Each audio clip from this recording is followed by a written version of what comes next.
السلام عليكم الشبيبة. شعبة علوم وتقني رياضي ورياضيات.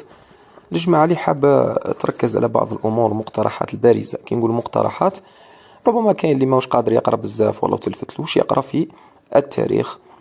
جماعة، بازيو على حاجة مهمة اللي هي المعايير والأسباب تاع الحرب الباردة والاستراتيجيات. ولما نقول الاستراتيجيات راها فيها طبيعة العلاقة وأهداف مشروع مارشال المعلنة والخفية.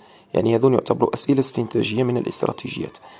تعيش السلمي جا في 2022 مع دور حركة محياس. نظن مش مهم هذا العام، نظن نعقبوا لي التفكك الكتلة الشرقية وسقوط الاتحاد السوفيتي.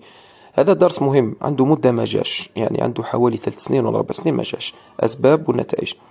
نظام دولي جاء العام اللي فات، نظن مؤسسات تاعو ملامح جات، وبالتالي التلميذ هنا يعرف وش يقرأ. بخصوص الثورة الجزائرية بازي على المؤتمر تاع الصومال وهجومات شمال قسنطيني وعسكري تاع الجزائر وفرنسا. يعني كي نجو نشوفو شحال عندها ما طاحتش. فهمتوا؟ ممكن يكون أسباب قبول فرنسا للتفاوض. ممكن السؤال هذا عنده مدة ما جاش ولا ما جاش نورمالمون كاع. بخصوص الفصل الثالث عندكم زوج أسئلة تاع حركات التحرر راجعوه. اتفقنا. الجغرافيا يا جماعة الخير، شوفوا العامين توالدون زوج اللي جاو ما تقراوهمش، وهذا ما كان.